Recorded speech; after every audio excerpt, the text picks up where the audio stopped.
Well, hello, GOZO heads, GOZO Nation, GOZO family. Welcome to the Trig Podcast of Joy on GOZOtv. My name is David Trigg, and today is a very special episode. I want to tell you today about my story and the purpose behind GOZOtv and why I and my family started this web TV channel, GOZOtv.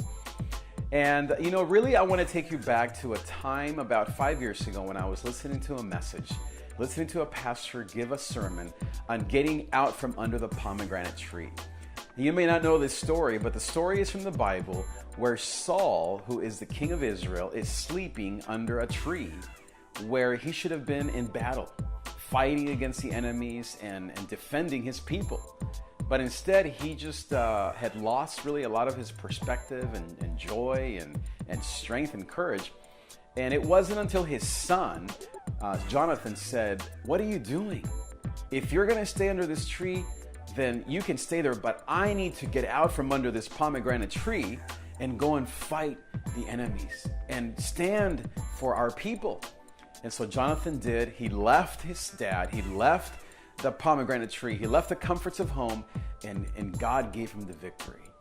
And as I was sitting in this room with about 1,000 people listening to this talk, I literally elbowed my wife and said, "That is me. It's time for me to get out from under the comforts of home and trust God."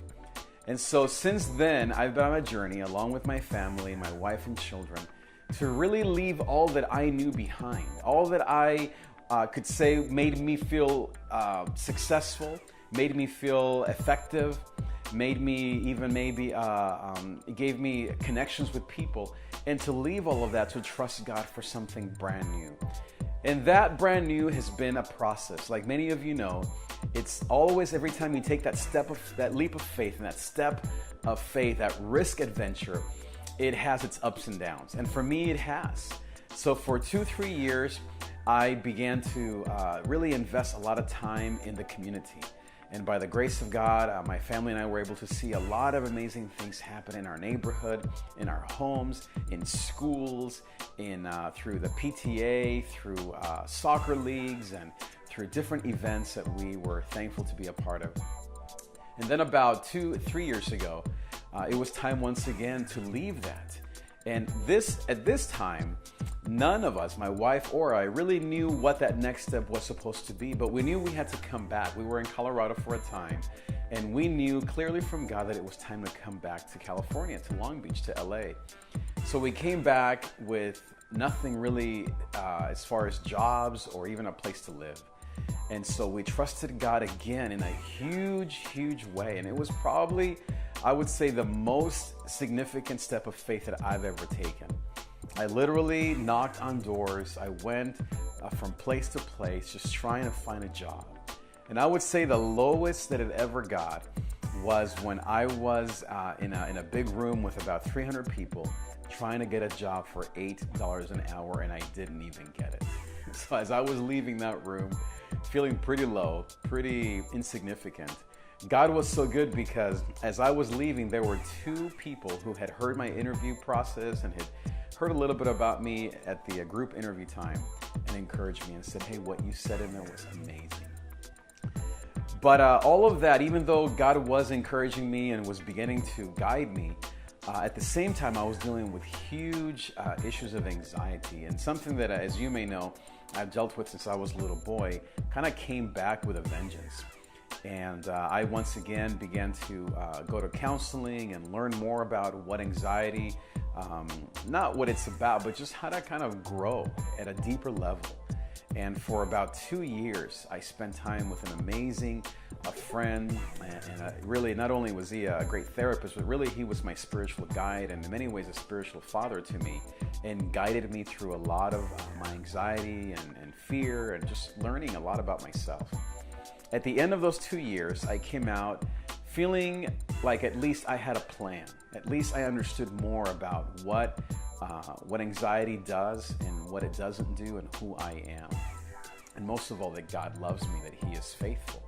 And so in March of this year, 2014, I went to a friend and said, hey, can we borrow your living room so we can have maybe a group of 2 or 3 of my friends and we can do a little small group on anxiety. And my friend just looked at me and laughed. Basically, he said, dude, you need to like rent a hall because a lot of people are eager to learn about anxiety and how to find grace or find gozo now, as I call it, amidst anxiety. So I wasn't really sure that this guy, was that this is what I should do. But I trusted God and I said, okay, so I talked to another friend about renting a bigger hall. And I thought, well, maybe 30 people will show up. Well, long story short, 78 people showed up and I was completely floored. But not only was that amazing, but really there was a miracle that happened about 3 weeks before the actual event.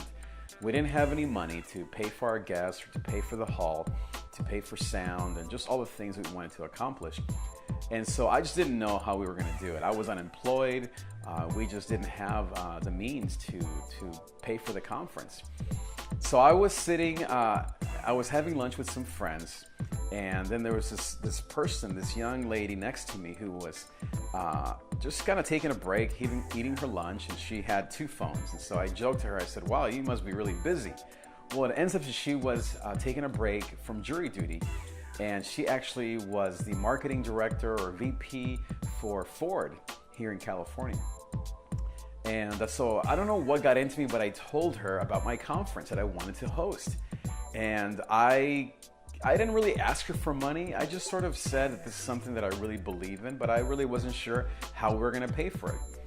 Well, again, long story short, at the end of the conversation, she said, you know what, I feel like I need to pay for the conference.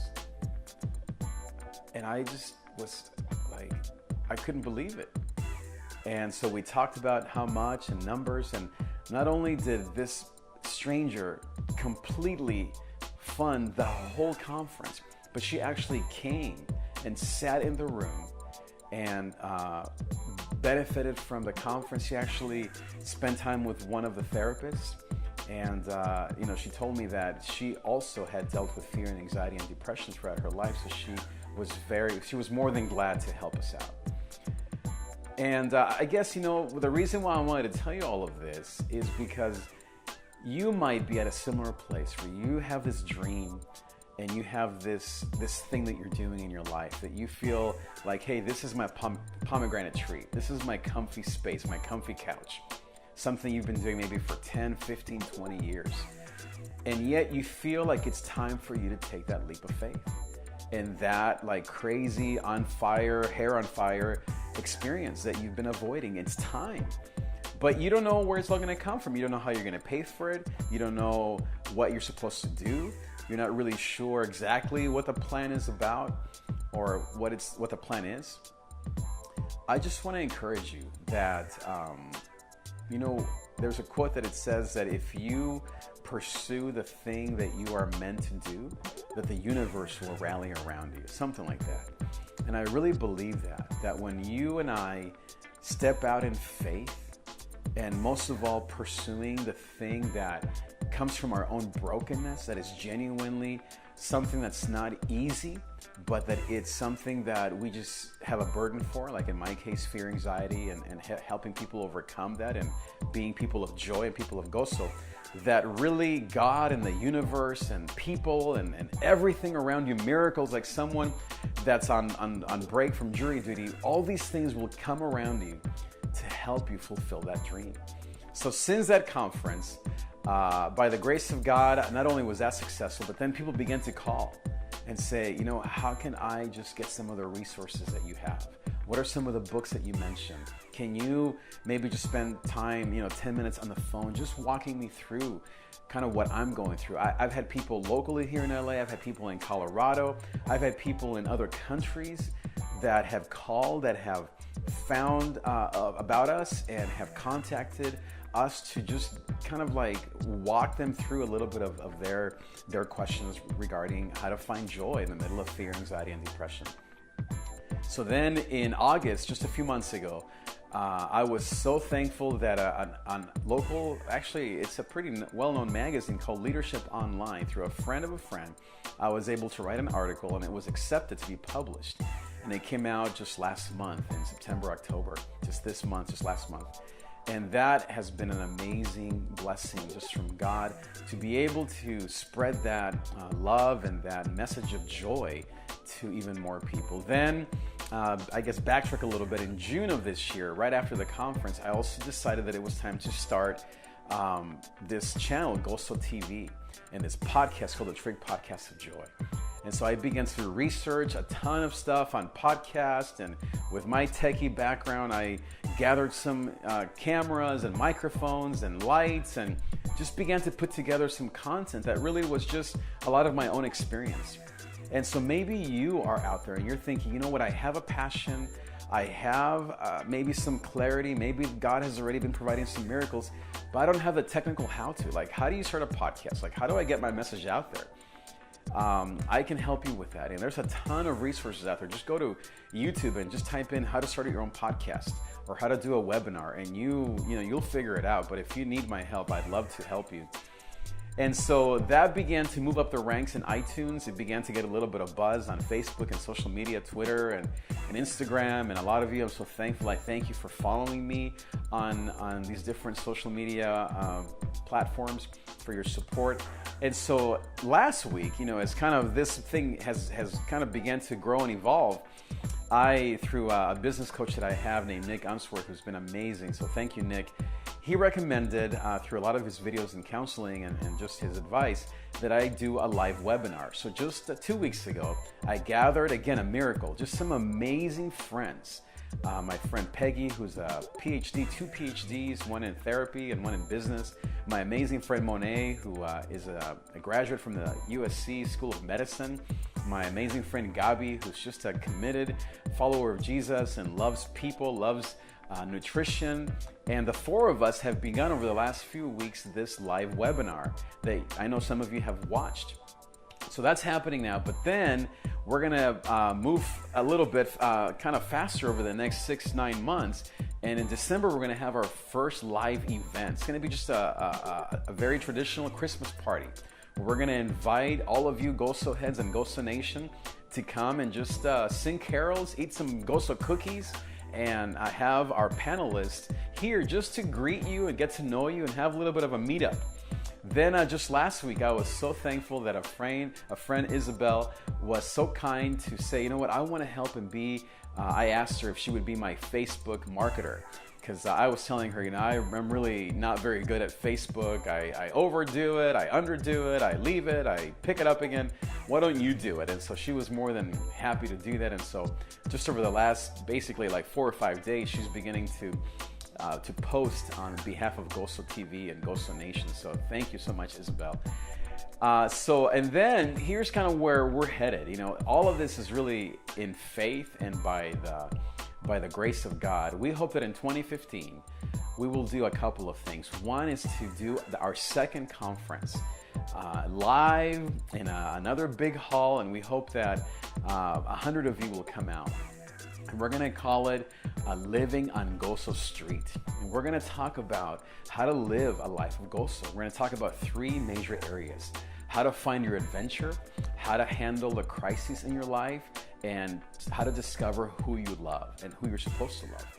So I am so pumped. And then, to make things even better, not worse, but make them even better, in the fall of next year, I want to do something that has really been a burden of mine for, I would say, for at least 10, 15 years.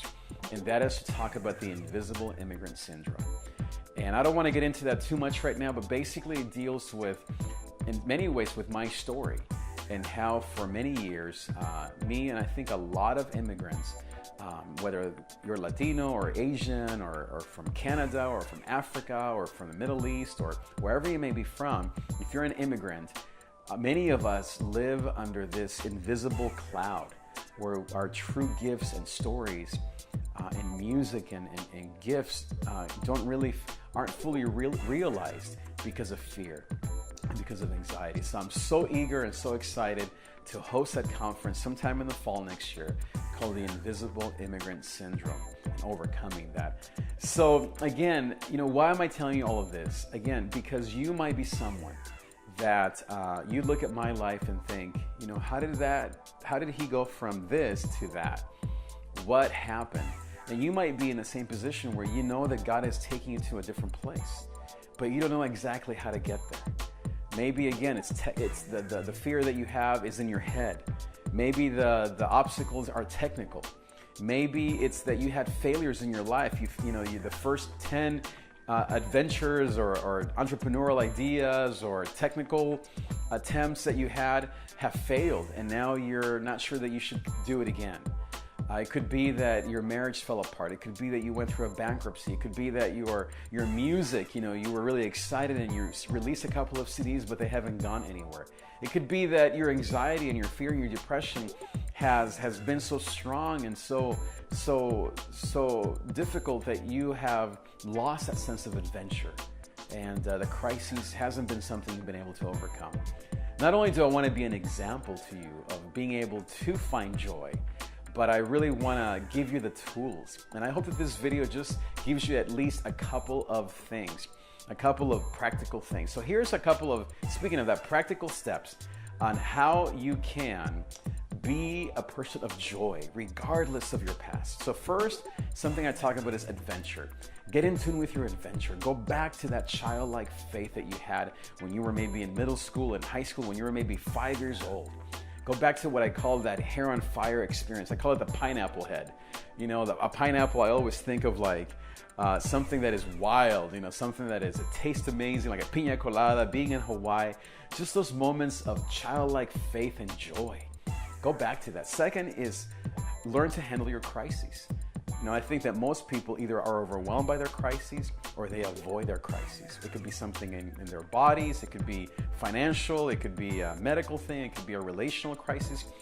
I'm convinced that if we can learn to find the grace in the crises, that we will be able to actually use that experience for the benefit of other people. And then lastly, learn to find out and discover who you love. A lot of us, we love our parents, we love our kids, but what happens when we face trials and tribulations and fear and anxiety and depression is that we lose sight of the people that we're supposed to be serving. We forget that we have something to offer.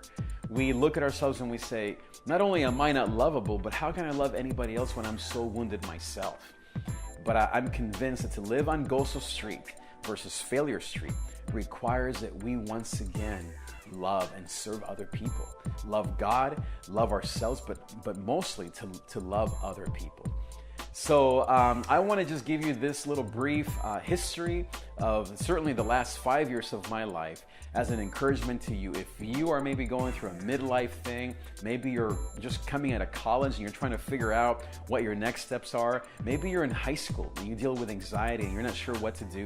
Maybe you're the husband and you're done with your job and you're done being the employee and you're ready to launch into your new business.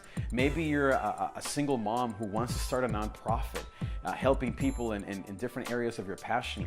I hope that this story, just these brief moments, can inspire you to never give up, to always pursue joy. And the reason why, I guess just in wrapping up here and in summary, the reason why I talk about GOZO, as you know, means joy. The reason why I talk about GOZO is because first, Psalm 30 says that though there's pain in the night, joy comes in the morning. And also in Nehemiah 8, it talks about that the joy of the Lord is my strength. In Philippians, the apostle there, Paul, talks about joy. Rejoice in the Lord always, he says. Again, I say rejoice. In Matthew 6, Jesus says, do not be anxious, but with prayer and supplication, present all your requests to God. So Jesus, Paul, the Old Testament, all these amazing people talk about the value of focusing on joy. If you know Galatians 5, it says that the fruits of the Spirit is love. And underneath love, the very first thing that's mentioned there is joy, GOZO. So there's something powerful about being a person of GOZO, a person of joy, a person of gratitude, a person with a genuine relaxed smile on their face. And really the reason why I talk about it is not because in some ways I am a naturally sort of upbeat person, but because it's the word calls me to who I really am. Without that kind of idea of GOZO, I probably would just be home in my PJs, just sort of like eating chocolate and watching Oprah, which it sounds pretty good at times. But it's really not my purpose. My purpose is to be giving and to loving people and encouraging others through my creativity, through my ideas. And gozo is what calls that out of me. So I hope that the word joy, and I love that it's a Spanish word because of my background and because I think it's such a fun word. I hope that word and this whole idea inspires you to do the same, to not let your fear, to not let your past keep you down, to not let the crisis in your life distract you, to not think that you have nothing to offer or that you're unlovable, or to not lose sight of that on fire pina colada experience that you once had, that adventure, that passion that you once had. So thank you so much, Gozo Heads. That's all I wanted to say.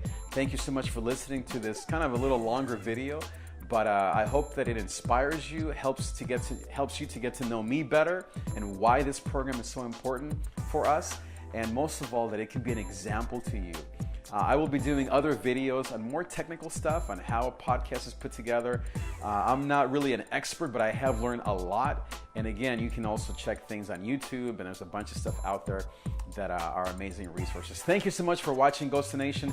Thank you so much for being here. I am so thankful that we are connected. You are my family, and I hope that I can be an encouragement to you. Have a great rest of this day. Have a great rest of this week. Have an awesome rest of this day, and I will see you next time.